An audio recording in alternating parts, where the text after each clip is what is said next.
porque hay que decirlo con toda claridad, el gran beneficiario, porque claro que tiene un beneficiario, del enfoque de la salud como enfermología, es la industria farmacéutica y tecnomédica. Porque los médicos aprendemos farmacología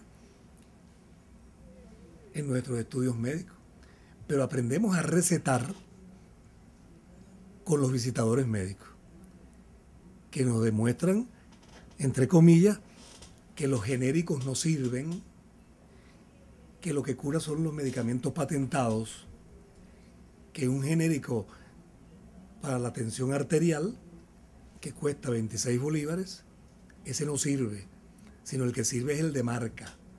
Y el de marca cuesta el mismo medicamento, 600, 800 bolívares. De manera que hoy los médicos nos hemos convertido en los realizadores de la plusvalía de la industria farmacéutica y tecnomédica. Los médicos, en buena medida, nos dedicamos a la prescripción de medicamentos y, por supuesto, además de los medicamentos, toda la tecnología médica, lo que una cefalea, un simple dolor de cabeza, un buen clínico, un buen médico sabe cómo entenderla, comprenderla y además diagnosticarla. Hoy cualquier dolor de cabeza se convierte en una tomografía porque es el gran negocio. Es el enfrentamiento de los dos modelos, ¿no? Son dos modelos, el modelo biomédico, curativo, individual, hospitalario, a un modelo sociosanitario, comunitario, colectivo, social, que se complementan. En tanto, insistimos, no se trata de no atender a los enfermos, sería una aberración decir tal cosa.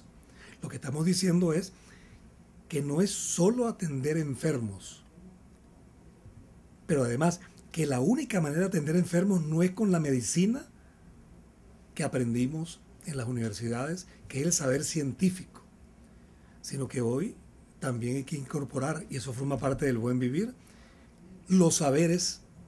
No es el saber, sino que son los saberes ancestrales, la acupuntura o el ayurveda o el saber de nuestras poblaciones indígenas, que por supuesto también debe ser reconocido como saberes. Debemos ir a un encuentro de saberes. Este enfoque que tenemos involucra a todo, no solamente a una sola parte, ¿no? Que es la parte de prevención, de salud, sino que enfoca, este buen vivir enfoca todo, ramifica todo. Por supuesto, porque... Toca todos los puntos del saber. Exactamente.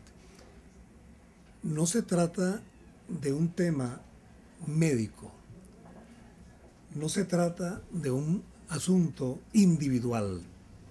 Se trata, planteémoslo de esa manera, estamos viviendo a nivel mundial una crisis económica, política, social, pero afirmamos que hay fundamentalmente una crisis ética, una crisis de valores.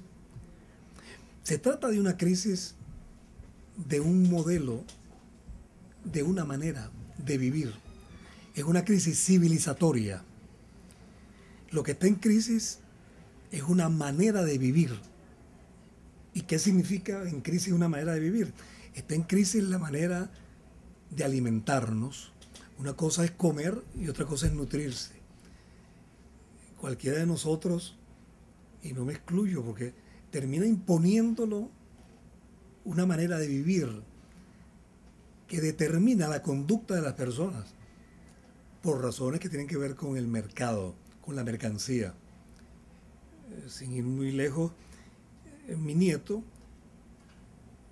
todos los fines de semana exige, obliga, casi que es una protesta que no hay manera de controlarla, si salió bien en sus estudios en la semana. Un niño de 7 años. Tienen que premiarlo con llevarlo a los célebres McDonald's o algo parecido y a tomar, por supuesto, bebidas gaseosas. Y eso en la escuela se traduce. Recientemente hubo una crisis familiar porque el único niño que no tenía tablet era el nieto. Y eso le creó una crisis existencial. De aceptación. Pero es que además son los instrumentos a través de los cuales se transmite la ideología. La ideología dominante, que en toda sociedad es la ideología de las clases dominantes. De manera que nuestro proceso educativo, que incluye los jinetes del apocalipsis de la modernidad, familia, escuela, religión y medios de comunicación, donde no hay comunicación, son medios de transmisión de información, medios privados. Cuando tenemos conciencia de nosotros mismos, ya nos echaron a perder, ya nos moldearon. Entonces, está en crisis una manera de alimentarnos, una manera de criar los hijos, está en crisis una manera de amar, está en crisis la relación de nosotros con nosotros mismos. Es cualquiera de las jóvenes que conocemos que no está satisfecha con el tamaño de sus senos o con la nariz, pero ahora también entre los hombres, porque ya las operaciones de glúteos entre los hombres se pusieron de moda porque a las mujeres les gustan son los hombres con el pompi grande. Es decir, es una manera de vivir en todas sus facetas lo que está en crisis. Y esa manera de vivir nos conduce como única salida posible de una sociedad racional, una sociedad, pudiéramos afirmar a veces que todavía estamos en una sociedad prehumana. No hemos alcanzado la condición de humanos. En tanto somos, la historia de la humanidad es la historia de las relaciones de dominación, de las relaciones de explotación. Aparte del comunismo primitivo, al que tanto se le teme ahora como comunismo, como utopía del futuro, la historia de la humanidad es la historia de las relaciones de dominación y de explotación. El feudalismo, todo lo que significó antes la esclavitud o lo que ha significado después el capitalismo, y el socialismo, que todavía hoy requiere que lo repensemos, porque la utopía del socialismo que construimos el siglo pasado, esa utopía socialista, fueron tales las desviaciones que el mismo comandante Eterno criticaba con toda razón. Se nos convirtieron en socialismo de Estado, socialismo de mercado, socialismo burocrático, autoritario, centralista, militarista, y desvirtuaron, pervirtieron lo que se soñaba como la nueva sociedad y lo convirtieron en otra forma de capitalismo, un capitalismo de Estado, que hoy es un peligro para nosotros mismos como revolución en marcha. Que no cometamos los errores del pasado, que nos atrevamos a cometer errores nuevos, pero que no repitamos los mismos. En eso el comandante Eterno fue bien claro, bien enfático en su señalamiento. De manera que cuando decimos construir la sociedad del buen vivir, es construir una nueva manera de vivir. De alguna manera es darle contenido concreto al socialismo del siglo XXI. Es otra manera de alimentarnos, otra manera de criar los hijos, otra manera de relacionarnos con nosotros mismos, con el otro, con los otros y con la naturaleza.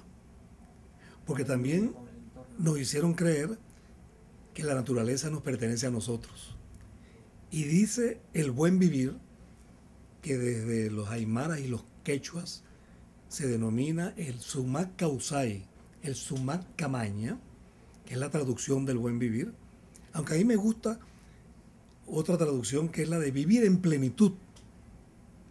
Me gusta más otra todavía que dice la traducción, el buen vivir es saber amar la vida. Y esto, en relación a la tierra, dicen desde el buen vivir, no es que la tierra nos pertenece a nosotros, es que nosotros le pertenecemos a la tierra. Todo vive, los seres humanos, pero también las piedras, el río,